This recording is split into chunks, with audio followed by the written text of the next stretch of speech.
We'll call this meeting of the North City Council Finance Committee to order.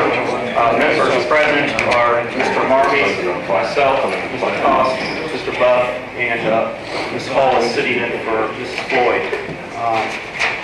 Well, we do have 4 pieces of legislation on our agenda this evening, and we'll read the titles of the legislation, have someone speak from the administration, and then answer questions from the members and from the audience. Our first piece of legislation is consider resolution number 14-77, appropriating monies for the current expenses of the municipal corporation. And I see that Ms. Phillips is going towards the podium. This request is for our Connect grant. The city is going to use that money to start scratch and seal phase in on the bike trail. The check should be released on September 30th. So by the time it gets through the full council, because we don't need this expedited, we'll have the 5,000 possibly. Make a motion. Motion by Mr. Bub. Second. Second, Mr. Martin. Any questions from the committee? Questions from the audience? Seeing no questions, all those in favor of moving this on to full council, signify by saying aye. Aye. Opposed, same sign. 5-0. Thank you very much, Ms. Phillips. Our next piece of legislation is consider resolution number 14-80, appropriating monies for the current expenses of the municipal corporation. This is dealing with an employee. Mr. Mayor, coming to the meeting. Sure. This is adult probation. We have a gentleman that is resigning that's post there, and so it's a standard payout in the employee parts of the city. Take a motion. Motion of Mr. Bud. Second. Second, Mr. Cost. Any questions from the committee? Questions from the audience? Seeing none, all those in favor move this on to full council, signify by saying aye. Aye. Aye. Opposed, same sign. Motion carries 5-0.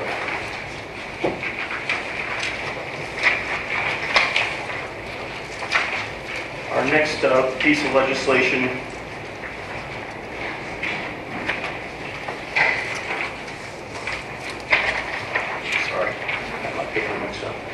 is to consider ordinance number 14-28 to provide for the issuance of $4 million of bond anticipation notes in anticipation of the issuance of bonds for the purpose of paying the cost of replacement of water main and service lines and all necessary purposes, including but not limited to hydrants, valves, and fittings.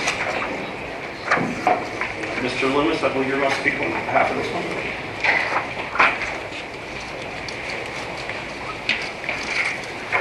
You and I have your straw, I guess I got this short. This is just for the water and sewer lines, the bond issues for the water and sewer lines, notes for the downtown renovation project for the replacement of the water lines in the downtown. Big motion. Motion by Mr. Bub. Second. Second, Ms. Hall. Mr. Lewis, I guess if you just give us a clarification, especially with the article that came out yesterday in the Advocate. Can you explain what exactly this formula, because there's several funding pieces to this, and I think it might be helpful if we get some clarification as to what this $4 million specifically is for. Well, before removal of the old water lines and installation of new water lines for service lines that go into the buildings, and then for replacement of the road infrastructure that we're going to tear out as part of the putting the water lines in. So it's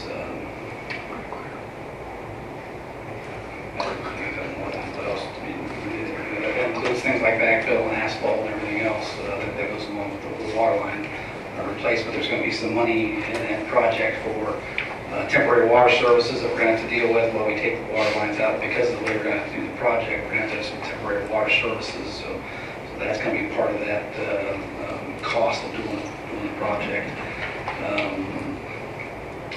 You know, of course, hydrants, we got to put, hydrants in. There's also going to be a couple of water stations put in around the square. So we have events down there. We're not using our hydrants, the fire protection hydrants, for general water service.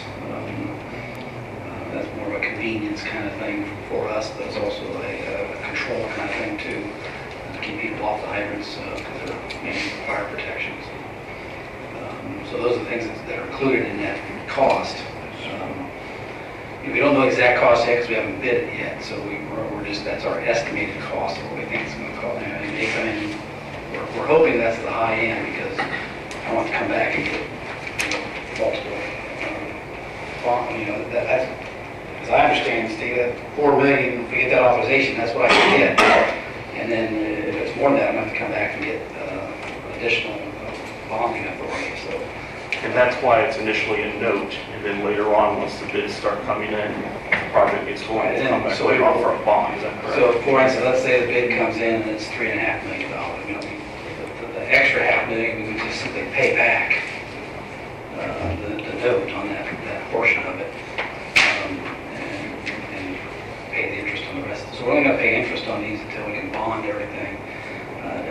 Our overall plan is to, next year, we'll be back for another bond issuance for the west side transmission line that we're working on design right now. And we'll wrap those two into actually one bond at the end. There'll be notes for that project too as well. The design's not done yet, so we really don't have a good cost on that, so that's why we're kind of doing it this way. The other question I had, this particular one, I mean, was the graphic in the applicant yesterday correct with where it listed the repayment of things? On this particular one, it said water rates would be used for repayment. Yeah, Is that correct? Water funds we use for repayment, that's correct. Any questions from the committee? Mr. Martin? Yes. Not just water rates, correct? Are you utilizing stormwater also? Well, that's for the $3.2 million green infrastructure on that stormwater pay. So they're paying for the other? They're paying for that portion of it, the stormwater portion. This is the water line, so this is just water line. This is all Just your water line stuff, and then how we divide up there's so much trench width, and it gets very complicated. Right. As I say, we got an exact science there, but we got a reasonable way of dividing up those costs between storm, sanitary, and water for replacement of everything. And like we said, basically, when we take it out, we have to put stuff back. And so how we divide that up is, we try to do as best we can. I'm not going to say it's we don't count rocks and things like that. Right. We kind of got a, number of footage of pipe you have, and kind of divide it up that percentage kind of thing. And just to be clear, we're voting to allow you to borrow the money. So after the bids come in, you'll come back for the actual appropriation. Is that correct? Right. Correct. Just to make sure everyone's clear. Any other questions from the committee? Questions from the audience? Yes, sir. Yes, please. Mr. Martin first. Yeah, Dave Fresh. I need to give my address on it, 53 North 39. Yeah, I was just curious, the money that was appropriated for bonding a month or so ago was a huge package, several $1 million for the downtown project. This is addition to this. So I thought that covered the whole project. I guess that's my question. I thought when that was presented, this takes care of the whole downtown project, and it's that many $1 million. And then we're back for another $4 million. I was just curious what that was, how it was separated. Thank you, Mr. Martin.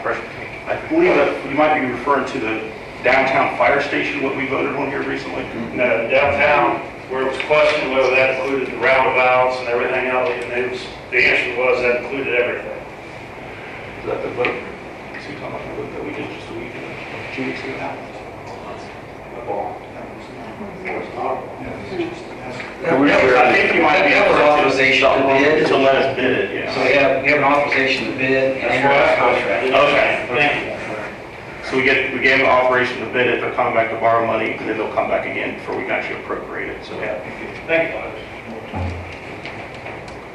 Anything further? We do have a motion and a second, so all those in favor of moving this on to full council, signify by saying aye. Aye. Opposed, same sign. Motion carries 5-0. Thank you, Mr. Lewis. Okay. And move my papers around.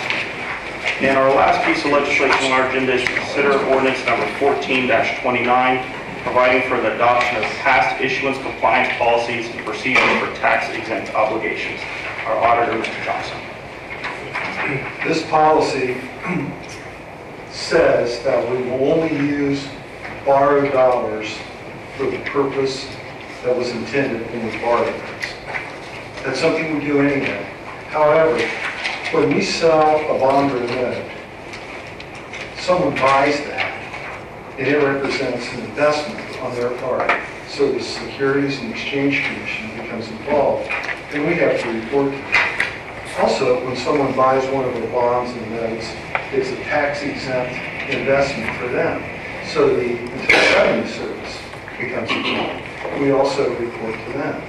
And I think after the financial fiasco of 2008, these government agencies are paying a lot more attention to what local governments do, as well as banks and anybody in the financial industry. So this is just another thing that we're required to do. Just last week, I had a due diligence conference concerning the $8 million refunding issue on the police and fire station downtown. And one of the first questions they asked me was, have we adopted a due diligence policy yet? And I said, well, actually, it's going before committee of council next week, and it should be in place by the end of October, which was fine with them. But everybody is making sure that we have something like this. And as I said, it's something we've always done anyway, but this just formalizes it. So I included a copy of the policy here. I read it myself. And as I said, it's things that we do anyway, but it's just kind of a compliance issue like most of the things I bring before you are. It's just a housekeeping thing that I have to have and the city has to have in place that doesn't really affect our day-to-day operation otherwise. Thank you, Mr. Johnson. Motion. Motion by Mr. Marmee, Second. second Mr. Bug. Questions from the committee? Questions from the audience? All those in favor of moving this on to full council, signify by saying aye. Aye. Opposed, same sign. Motion carries 5-0. Thank you, Mr. Johnson. Thank you. That concludes the business of the Finance Committee. Next is Service. I'll bring the Service Committee to order. The members present, Mr. Blake, Mr. Brad, Mr. Bob, Mr. Lavetta, and myself. Our first resolution, number 1479, in support of administration efforts to compel repairs of certain railroad crossings and railroad bridges, roadway underpasses within the city of Newark, and encouraging the Public Utilities Commission of Ohio to act on complaints filed in regard thereto and to assist in compelling repairs thereto by the responsible parties. Mr. Rose. Thank you, Mr. Chair. We've been working diligently in my office, along with Councilman Blake and a few other council members, on railroad crossings within the city. And what we're asking for is this resolution of support to support our efforts to make our railroad crossings better. They're listed as South 21st Street, Oakwood Avenue, Abandon Avenue, Union Street, and the following railroad bridges, underpass: 2nd Street, 3rd Street, 4th Street, 5th Street. This has taken a lot of work to get in, get filed, and we're working together on it. I know Mr. Blake had a few words he wanted to say, so go ahead, Jeremy. Yeah, I just want to say to the mayor, to Director Rhodes, and people within his office, the engineer's office and the traffic study, this is not a new issue. It actually, we found that there was a memo from Public Utilities Commission of Ohio from 2011 dealing with South 21st Street, but which back then they knew that that crossing was deteriorating. And then again, we found another study from 2012, which Ms. Elkins and Director Rhodes' office found. And so we've known, where the railroad has known for a long time, that South 21st Street and other crossings have been an issue for us and for our residents for a long time. And so I applaud the efforts of this administration to sort of put their feet to the fire and take responsibility for their property and for wanting to maintain it. We've received, not only South 21st Street, but as Director Rhodes indicated, it's Union Street, O'Bannon Avenue, Oakwood Avenue, and these are heavily trafficked, roads heavily driven by for our citizens, for residential use and for commerce and business. And, it's just amazing that they've taken so long to even do something with these properties. But I'm very much supportive of the requests that have been put into the Public Utilities Commission of Ohio from the Director Rhodes' office. And I hope that this vote tonight and then council's vote in support of their efforts will compel them to take action and actually do something with these crossings and these underpasses. So I would urge a yes vote on this resolution. And it's our intent, with the support of council, to forward the resolution to them, to show also that city councils in support of administration's actions on this. Would you say some of this has reached a point, are there safety issues from your point of view? Or is it more of assurance? Some of the complaints are concerned about safety. Whether they're actual safety issues or not is up for everybody to determine themselves. But the conditions are deteriorating, and the conditions need to be addressed, and they need to be addressed now. And simple phone calls in do not get the right response. They don't get people's attention. That's why we went to this method. We analyzed them, we filled out their sheets that they provide on their website. We've turned them in with the proper documentation, and we've officially lodged come on, let's help us out, let's fix our railroad crossings. This is one more step in that, because we're going to put this resolution of support right back into them, so that they know not only as administration, but councils in lockstep, we would like our crossings fixed, we'd like them maintained. They're a company doing business inside the city limits of Newark, Ohio, and they need to keep their end of the bargain up. Mr. Chair. Yes. If I could just add to your point of safety, we do have supporting materials from Newark City Schools. Jason Key, the transportation supervisor, he writes that as I, the undersigned, of the transportation supervisor for Newark City Schools, am writing this letter in support of the city of Newark's request to have the railroad tracks at the above-mentioned locations repaired. And he issues that students are transported across these tracks, and they're carrying numerous students at this time. So, I would just say that within the materials that we received through email, that Newark City Schools is also in support of these efforts. Mr. Blake, if I may ask, you made the list sort of twice. South 21st, Union, Oakwood, and what were the other two? O'Bannon Avenue, those are the crossings. And then the underpasses are the 2nd, 3rd, 4th, and 5th Street underpasses.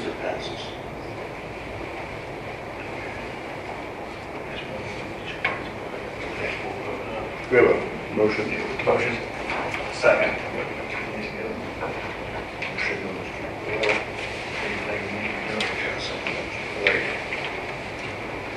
Are there any other questions or comments from the committee? Are there any questions or comments from the audience?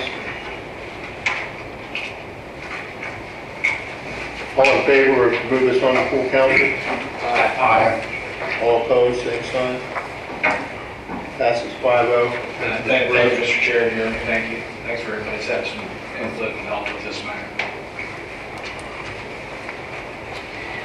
Our next ordinance is number 1430, authorizing and directing the Newark City Safety Director to certify to the Lincoln County Auditor the sum of $131,198.40 incurred by the Newark City Property Maintenance Department with respect to property maintenance violations to be placed as a lien upon certain parcels of real property situated in the city of Newark, Ohio. Mr. Paul. Yeah, this is just a request on behalf of the safety director to lien outstanding property maintenance violations. It's the same document we come to twice a year. Motion. Second. second by... Any questions from the committee? Any questions from the audience? All in favor of moving this on to full council? Aye? Aye. All opposed, same sign? Thank you. 5-0. Thank you. Thank you. Thank you very much, Joe. And that is it for Service Committee. Thank you, folks. Call the Capital Improvement Committee to order. Present are Brad Loretta, Mr. Cox, myself, and Mr. Johnson. The agenda is resolution number 1478, appropriating monies for the current expenses of the municipal corporation. There are 3 parts to this. Section 1 is hereby an appropriation of the unappropriated balance of the 335 Capital Improvement Fund in the amount of $2,000 utility trailer for hauling equipment. Madam Chair, what this $2,000 is for is just that. It's a utility trailer. The street traffic department is in need of a trailer that they can constantly haul their equipment on to striped streets and to paint curbs and things of this nature. And it will save some man hours because it won't be loading, unloading, things like that. We do have space out at the service complex to store the trailer that'll stay loaded, and I think it's a good investment and something they need to help do their job more efficiently. Any questions, committee? Any questions from the audience? Motion to pass to the council. Second. First. First, okay.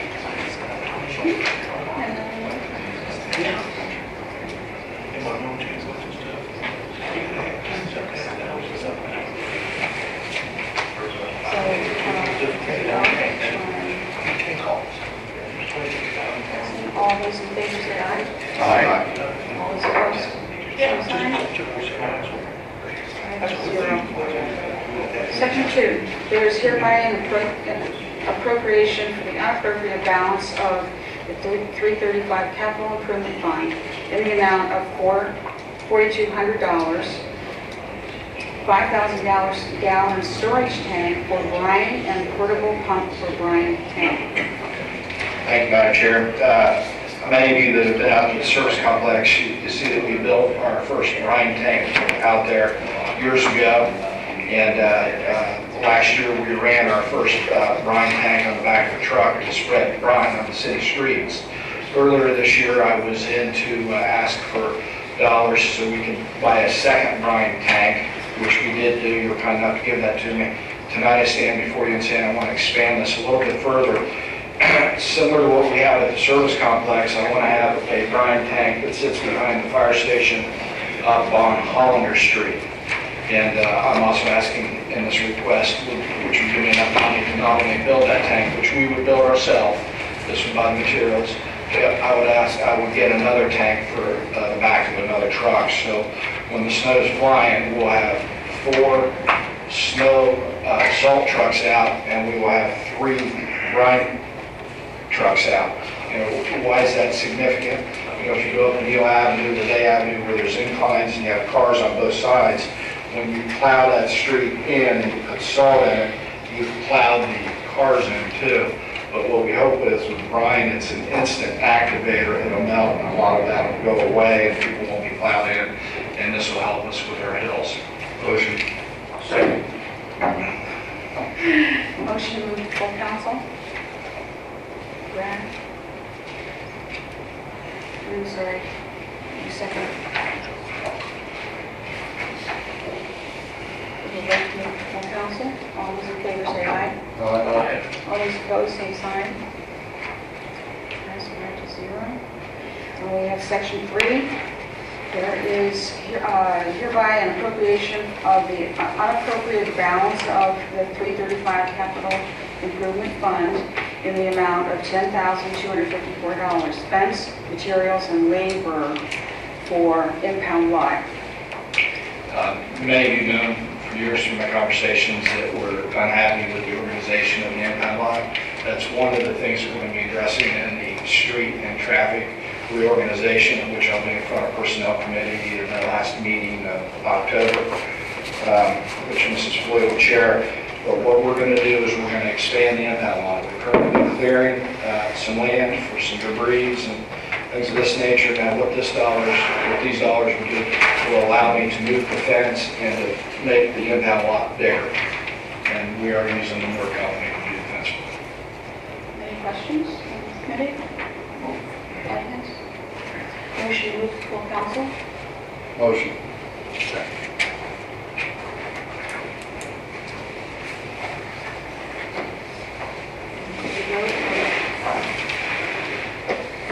Trustee Burke?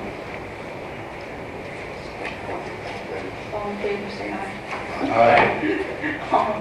All opposed, say same sign. Passes 5-0. Thank you. Thank you. We're adjourned.